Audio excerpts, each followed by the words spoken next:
welcome back to Leeds Lately. Today's video is going to be another Tactical Thursday, but this time we're going to talk about where we need to improve and how we might do that in the January transfer window. We're not going to talk about specific players, but we're going to talk about the type of players who could fix what is going wrong with Leeds United at the moment. Now, recording this off the back of Leeds losing 2-1 at Preston yesterday, and we're going to talk a little bit about that game, but more in the context of the whole season and why we struggled to break down actually not just a low block, but a bit of a mid block where the opposition packs the midfield. So let's get straight into it and talk about what went wrong and why we need recruitment in certain positions to try and fix that. So first thing we want to do is, this is showing us playing out from the back, okay? So you've got Meslier, or what would normally be Meslier, but obviously now has a 3-match ban. So Darlow, in this case, playing out from the back.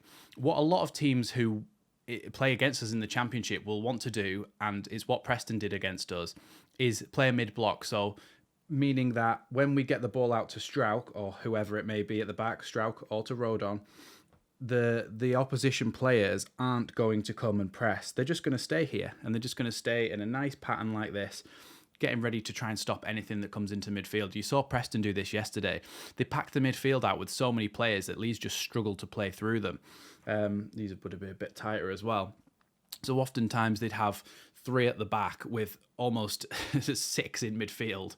And it was actually like so hard for us to break down. So we'd play it from the back and we'd look up, and then you'd have all these players here. So even if Ampadu gets the ball, these players can close him down so quickly. And on the channel previously, we've talked about keeping the tempo high, which, yes, that helps, but also bounce passes, bringing the ball back, dragging players across. We don't seem to be able to do that for a start. We don't seem to be able to keep the tempo high enough to afford us chance to get the ball through into the midfield and get the ball through to eventually the forwards. So the main thing for me from this is to find a way to make that faster. The first thing is speed up the tempo. We've talked about this before. There's previous videos on the channel about that. The key to Leeds' success, it's down as, and it's got a picture of Pascal Strauch in the thumbnail. I'm sure you'll be able to find that one. We talked about that in much more detail, but that's not exactly what we're going to talk about today, because that's just one of the issues. Another one of the issues is we don't seem to be able to get the ball into the strikers through the midfield because of being packed out like this. So when we get the ball in, that's when the mid-block happens and they close in and try and get the ball back. Now, when we try to go down the wings, again, we're crowded out. And Jed Spence tried to do a good job of beating a man and then getting the ball down the line to Somerville, whoever it might be, down that left-hand side. But all in all, it was still a struggle for us to break them down. We made hardly any chances in that second half. And I know we went down to 10 men, but still, we really, really struggled. And so for me, there's a few things that we need. The first of all, it's to bring in a left back. Now, Jed Spence has done a very good job there deputising for Byram whilst he's injured. But Byram has been amazing whilst he's been there, but he's so injury prone. We have to bring in a left back to replace him. Well, not replace him, but be able to come on if he needs to be there, because Firpo isn't good enough. The other thing we need to think about is the fact that if we bring in a left back and he can play there whilst Byram's injured, that means that Jed Spence can always play in his preferred position at right back, and Archie Gray can either sit on the bench as a really good option off the bench, or he can go and play in midfield with Kamara and Ampadu. Now, that's another thing that I think is something that we need to think about, is whether Farke can be adaptable enough to sometimes slightly change his formation. Doesn't have to change his philosophy, but just change his formation slightly. I would love to see Leeds have Ampadu and Gray in here with Kamara slightly ahead of them, so that when he needs to, Kamara can come in here and help out and make it a midfield 3 and make us almost a 4-3-3. But when he doesn't need to, he can go forward and become that number 10, which makes it a 4-2-3-1. So it's a bit about being adaptable for me. We need to have a situation where an extra midfielder can be brought in, because we get so overrun in midfield at times, and especially because if this is a number 10, sometimes Ampadu's on his own there and Kamara goes ahead of him, and then Ampadu has to cover this whole area of the pitch on his own. Now, we've seen Calvin Phillips do that, but that was under different circumstances, under a different manager, and Calvin Phillips, I think, is a better player, or was certainly in his peak, a better player than what Ampadu is. So he's able to cover that whole thing, but Ampadu isn't. So Kamara needs to be back a little bit more in these situations. But if you allow Gray to come into midfield, and almost you could even get Leeds to play a bit of a 3 at the back with Spence, Rodon and Strauch, and then it frees up you to have 3 in midfield like this, and then you've got a 3-4-3. It just makes a difference, I think, just having that a bit of adaptability, and it's something that we've really not had.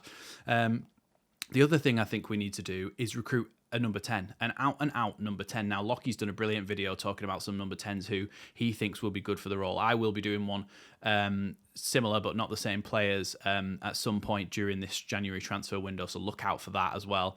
But yeah, this number 10 role, I think it's key. I think it's so key to a situation like this, especially when you've got a mid-block like this.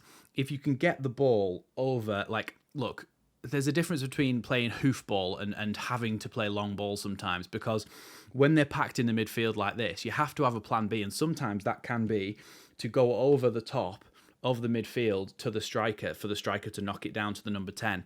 Now, at the moment, our hold-up play it can be good through Jorginho, but if we do sign a number 10, I don't think Jorginho is going to be playing in the striker role. It'll be Peru in the striker role, and that'll allow Jorginho to play out wide, maybe on the right, and then Somerville on the left or something like that. But for me, unfortunately, Bamford's probably the best person for this role to be the striker to knock the ball down. But I think Peru could do it. But if he can knock it down to the number 10, that allows us then to make those runs, and it allows us to exploit them on the break, rather than having to slowly play it round at the back, looking for an option, pinging it back and forwards, looking to try and break them down when they've got so many players packed into that midfield.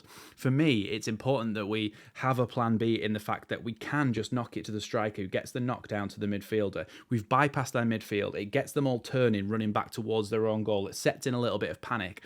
And that's when you have your pacey players like Somerville who can run in behind, and the number 10 has the quality of pass to find them.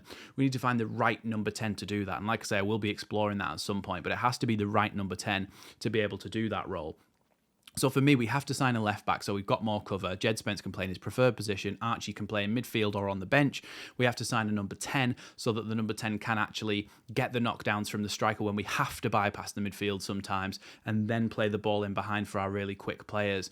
Ampadu's got the passing ability to hit that striker easily. If Ampadu picks it up here and turns, if you've got a little time and space to turn, he's easily got it in the locker to ping that pass over to this striker who can knock it down for the number 10. And then you've got runs from Jorginho and Somerville, or Dan James and Somerville, whoever it may be, who can run in behind then, and they're in on goal. Obviously, these players will be tracking as well, but you get the idea. You have to have a little bit of a plan B. So for me, that is at the moment how we need to change things. We need to be more adaptable. We need to sign a left back and a number 10. We need to have more adaptable formations, more fluid formations. I mean, like I say, it can be the 4-2-3-1, but it could be a 4-3-3 until we need to attack, and then he joins the attack and it's a 4-2-3-1 again. It's about being adaptable to the situation you're in, and our biggest problem is how to break down a low block or a mid block. So for me, this is how you do it. You have to be adaptable. You have to be flexible. You have to sign a couple of players in January. You have to play a slightly different way against different teams, and you have to find a way around it. For me, these options that I've given today, I think we should exploit all of them. I think they would all help towards being a little bit more of a fluid team, a bit more of an unpredictable team, because at the moment we've become very predictable with a lineup, with the way that we're going to play. It doesn't really help us going into games against these teams when they know exactly what they're up against. And this is why I think other teams like Leicester and Ipswich seem to be able to beat all these players, because they have options, they have answers to these questions. We don't at the moment. So for me, that is the basis of what I want us to do for the rest of the season, just to be more adaptable. And then, like I say, there'll be more videos on who we should actually sign for these positions that I want, and they'll be coming in the next few weeks. So make sure you hit that big red button down below. Hope this has been informative, and you like the idea of what I've said here. Hopefully Daniel Farker can get me in the changing room and get me talking to the lads, and might be able to coach them into doing this. But yeah, jokes aside, thanks for watching Leeds Lately, and I'll see you in the next one.